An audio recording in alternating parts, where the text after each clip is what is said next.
లేదు ప్రభు, బాహుబలి నేను చూశాను. చచ్చిన వాడేలా వస్తాడ్రా? వచ్చాడు ప్రభు, నా కళ్ళతో చూశాను. వాడు మన వాళ్ళందరినీ ఒంటి చేత్తో చంపేస్తుంటే ఆ నరసింహస్వామి స్వయంగా విచ్చేసినట్టు. వాడు చచ్చాడ్రా, మేం తప్పేసా. వాడి రక్తం కారి కారి భూమిలోకి ఇంకిపోయింది.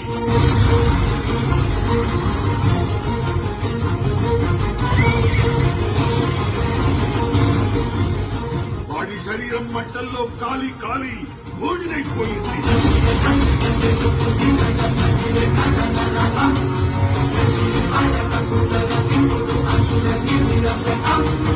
వాడి ప్రాణం ప్రాణహిత నది ప్రవాహంలో పట్టుకుపోయింది.